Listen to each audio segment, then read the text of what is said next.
So I'm back, so hopefully you guys aren't sick of me yet, and I apologize now for any background noise. Charlie is out in the backyard putting together our second raised garden bed box, so there might be a little bit of background noise, so I apologize now. Hopefully it's not overwhelming. But before I do anything, I wanted to share with you guys, so hopefully you guys can see this, but if you can see all these cool little bubbles here, this is my gluten-free sourdough starter, and so those little bubblies just mean that it's doing its thing, all the magic's happening. So I'm really excited. So when we get our 10 days is up, we can make some gluten-free sourdough bread. So I'm super excited. It means I haven't killed it yet. So anyway, so today's video, I'm going to make with you guys banana espresso muffins. I'm actually really excited about this. I got the recipe the other day off of Instagram from Del Monte Foods. Yeah, I'm one of those people. I follow all the food people on Instagram. But they posted this muffin recipe to use with, if you have those abundance of ripe bananas and you don't know what to do with them, then perfect. If you don't want to make banana bread or you want to try something new. It just happened that all the ingredients that this recipe calls for, I actually had. So I was super excited because, I have that overabundance of bananas, which I'm almost done with. So I've made quite a bit of stuff, people. I'll give you a rundown after when we make banana bread. But, I already have everything measured out, so that's all good. But I wanted to share with you, I know in a few of my other videos I've mentioned sifting your dry ingredients. So I have this nifty little sifter that I use for mine. If you don't have one of these, but you have one of those old school little crank ones like Grandma used to have, totally okay. I actually have one, but I use it as decoration up above my kitchen cupboards. And it's pretty beat up. It's an old, I got it at a thrift store. But if you don't have this or one of those, you can use your kitchen whisk. I use this sometimes. I'll just whisk up my dry ingredients and make sure that they're all incorporated and kind of just fluff up that flour. So that's totally okay. You don't have to have this. So it's not like you read a recipe and go, oh, well, I don't have anything to sift my flour, so I'm not going to make that recipe. Don't let those kinds of things hold you back from trying something new. But on a side note, I actually bought a 3-pack of these. This is the largest one, and there's 2 smaller ones. And they're great for all kinds of things, for putting powdered sugar over muffins and cookies. You can use it to strain out things if you're cooking something and you just strain it. But I got a 3-pack at TJ Maxx Home Goods for like $6. So they're super inexpensive, easy to clean. But again, if you don't have it, use your whisk. It's not a big deal. And if you don't have a whisk, use a fork. It's not the end of the world, and don't let that deter you from making something because the recipe calls for you to whisk it up. So first thing off, we have to preheat our oven to 375. So we'll get that going, and I already actually have the oven going. So we'll get 375, and then you can either grease your muffin tins or line them with cupcake liners. And like I've said before, why would you grease them if you can just line them with cupcake liners? It's so much easier and so much easier to clean. Especially, and two, it also just makes it better if you're going to give them away or take them somewhere so people can just pick it up, and yeah. So we're going to do that. I actually have all of that ready, done. You don't really need me to show you how to do that. So in a large bowl, we're going to combine our flour, our espresso powder, our baking powder, our cinnamon, our salt, and our nutmeg. So I already have, like I said, everything measured out. So my baking powder is already in with the flour. So I have here our cinnamon, salt, and nutmeg. So that's in here. So we're going to dump that in, get all that out of the little bowl. And then I have our espresso powder. So I'm going to dump that in. So now this recipe called for 2 cups of flour, 2 tablespoons of the instant espresso powder, a tablespoon of baking powder, 1 teaspoon of cinnamon, a half a teaspoon of salt, a half a teaspoon of ground nutmeg. So now it called for fine sea salt. I always use fine sea salt when I'm baking, but if you don't have sea salt, by all means use whatever you have in your house. Don't run out and just buy a whole container of sea salt because the recipe called for it. So now espresso powder. So it just happens that I have this because I made some cookies at Christmas that called for espresso powder. 9 times out of 10, you are not going to find this on the coffee aisle at your grocery store. It's going to be on your aisle that sells all your baking goods. So flour, sugar, all that kind of stuff. It'll probably be next to where the chocolate chips and things are. Because most people will use this for making tiramisu. So if you're looking for it in your grocery store, that's probably where you're going to find it. But also not everybody carries it. It's not a common thing to carry, so your smaller grocery stores may not have it. I actually got this at Walmart, so that's one thing you can look for. Now, if you had a recipe that called for instant coffee, that's going to be on your coffee aisle. So just a tidbit of information there. So I'm going to take my whisk, and we're going to just mix up our dry ingredients so that they're just kind of incorporated together. And then also fluff up our flour so it's a little bit, we get rid of any major lumps that we have going on there. So we have that, it's all nice and stirred together. So we have that there, right? So then the next thing we're gonna do, and we're actually gonna use the stand mixer for this. Put my whisk attachment in. Put it in. So put our bowl in. So next we're gonna do our wet ingredients. So our wet ingredients, this calls for a cup of milk, 1 cup of mashed very ripe bananas, which is about 2 to 3 bananas, 2 large eggs, 2/3 cup of brown sugar, packed brown sugar. Sorry, I want to make sure that I tell you that it's packed brown sugar. So when you have a recipe that just calls for brown sugar, just measure it out, even it off, good to go. If it calls for packed brown sugar, you want to pack it into your measuring cup and then level it off and dump it out.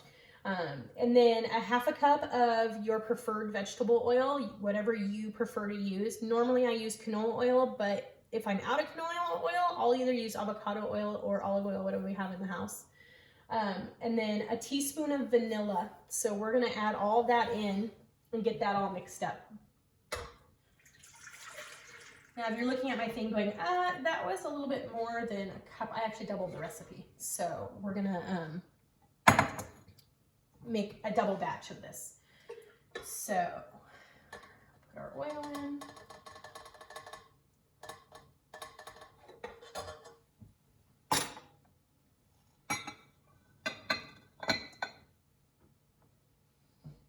And then I have our eggs already cracked, so we're just gonna dump those in.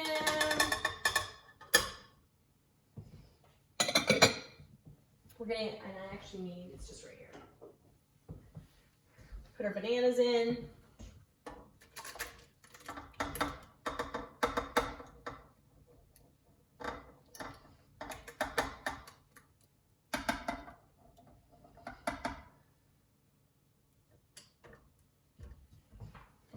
That's a little gross, we're gonna throw that in the sink. Okay, so we've got that, and then we need our vanilla.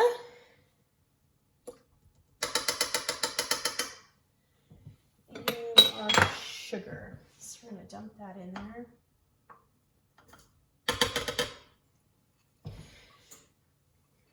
Now the recipe itself did not specify what type of brown sugar to use. So, I don't think it's going to be a huge ordeal. Sorry, let me use some towel. If you use either dark brown or light brown sugar, the only difference really is the molasses content in each of those. So I actually ran out of dark brown sugar from some of the other stuff I've been baking. So I just have a ton of light brown sugar. So that's what I use for this recipe. So I'm going to go ahead and get this popped up, and we're going to put it on the stir setting just to get it mixed in. Make sure our eggs get mixed up.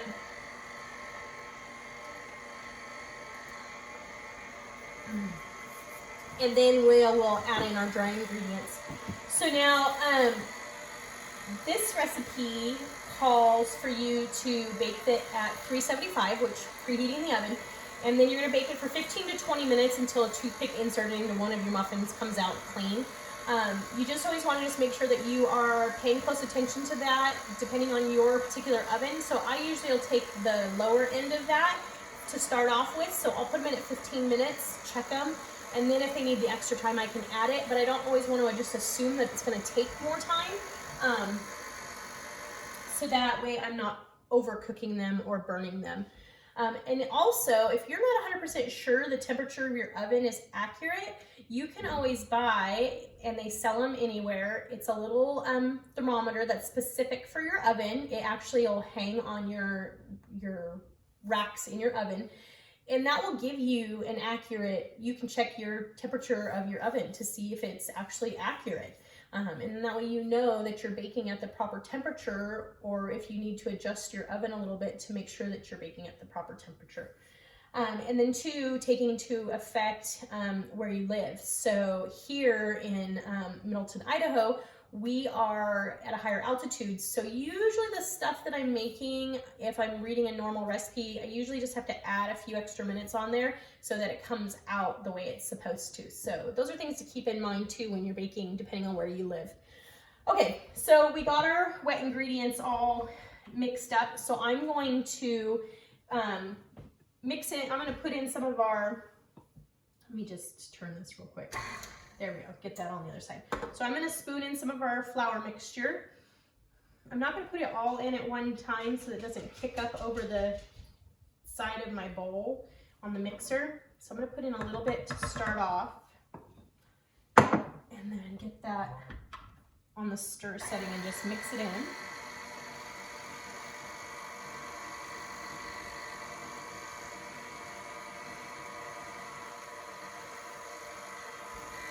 And then we'll put the rest of it in.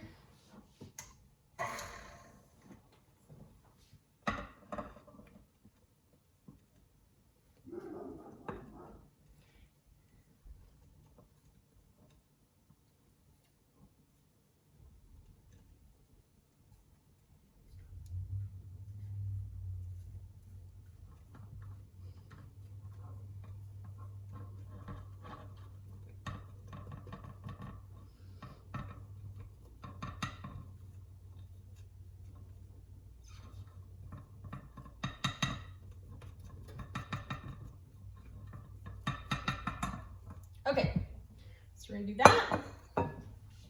Pull that back up, put it back on, whoops, on the stir setting, not higher, because as you see, it just flipped flour up over the edges there.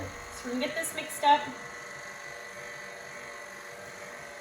Now your mixture's not gonna be super smooth because you have the mashed up banana in there, so you're gonna have these chunks in there. So don't look at it and go, oh my gosh, I need to keep stirring it because it's not smooth. It doesn't need to be. You're gonna have lumps in there because of your bananas. So I'm gonna kick this up just a little bit, just to make sure we get it all.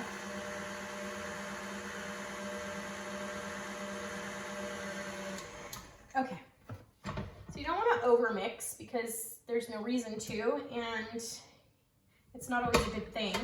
So we have a nice batter there for our muffins. Clean off this little, got some egg stuck on there. That. Okay. Take that out. Now I'm just going to give this a good stir around the bowl with my rubber spatula and get and just make sure I get all the flour off the sides and the bottom. We want to make sure that we don't have any lumps of just big clumps of dry flour in there because that's just gross. All right.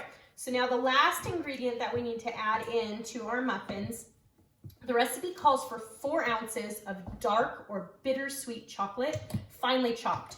So I don't normally keep chunks of chocolate around to chop up for recipes. So I had on hand dark chocolate chips. So I'm gonna use chocolate chips instead. But if you have chocolate that you can chop up, great, do it. If you're going, okay, where would I even buy that? If you're somewhere there, there's a Trader Joe's in their section where they have all their candy and stuff over the frozen foods has big bars of dark chocolate, milk chocolate. You can buy, it's a 1 pound bar. You can buy that and just chop it up as you need it. Or you can buy, see if they have it, and I'm sure they carry it in the regular aisles, or you can even go just to the candy aisle and buy a dark chocolate bar and cut it up. So, but like I said, use what you have at home if that's what you have. You don't have to be exact to what the recipe is telling you as far as that. So I had dark chocolate chips. That's what I'm using. So I'm going to dump those in. We're going to give that a good stir and mix those up in there. Okay. So then we're going to spoon this into our cupcake batter or cupcake liners, and then, like I said, we're going to bake it for 15 to 20 minutes until they're done, and then we're going to let them completely cool. Well, you can let them cool for 5 minutes and then take them out of your cupcake pans, and then let them cool completely before you put the glaze over them. So now the glaze. So I wanted to share with you because this is super simple. And if you're ever doing anything, cookies, muffins, scones, even a cake, and you just want a little something sweet over the top of it, you can make a super easy glaze using powdered sugar and a little bit of milk. You could even just use a little bit of water if you wanted. If I'm doing just a round off, like the hummingbird cakes I made yesterday, I used, for one of them, I did a powdered sugar glaze, and I just did powdered sugar, a little bit of milk, and a little bit of vanilla. I just put a teaspoon of vanilla in there just so it had a little bit of vanilla mixed into it. And literally, and it doesn't take a lot. Like, this recipe calls for a cup of powdered sugar, sifted, a tablespoon of instant espresso powder, and 2 teaspoons of milk. Like, it literally takes a tiny bit of liquid. And I'll actually only put the liquid in a little bit at a time so that it doesn't get too runny.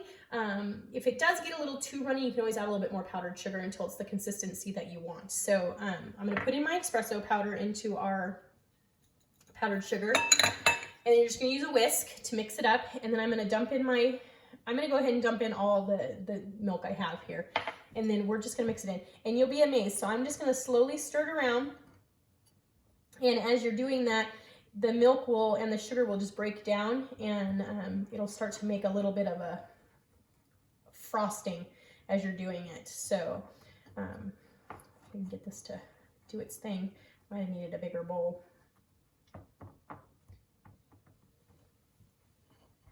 I actually might just need a little bit more milk. I don't think that was enough.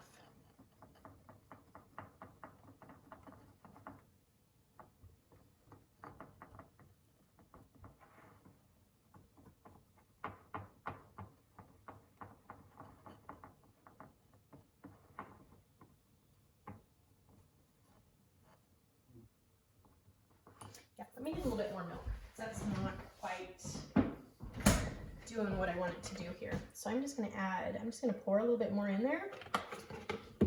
Like I said, if it gets a little too runny, I can always add more powdered sugar to it. So, okay, this is better. So.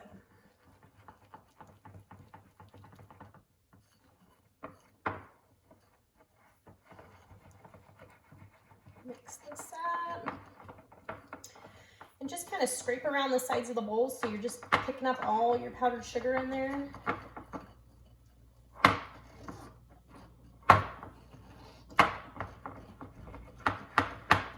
Scrape the bottom. And this is a little bit thicker than I prefer it to be for a glaze for over the top of muffins. So you may need to add a little bit more milk into yours as you're making it, just so it has a little bit better consistency for a glaze. We're not making frosting. This is literally just going to be something that you're going to drizzle over the top of your muffins when it comes out. And I'll, again, post pictures like I normally do. If you happen to be somebody who is watching this video on YouTube because you just happen to come across it, you can, oh, I have my towel over here. You can, because obviously I'm not posting pictures on YouTube, you can follow me on Instagram, Kendall Girl Geek. It's KENDALLGIRLGEEK. And you can see photos of the finished product from these videos. So and the recipes. As I get a little bit better making videos, I hope to have an actual finished product for the video for you. So we'll get there. Okay, so we made our glaze. So we have a really nice consistency that I can just take and just drizzle over the top of my muffins when they come out of the oven and they're cool. Probably add just a pinch more powdered sugar just to thicken it up, just a tad.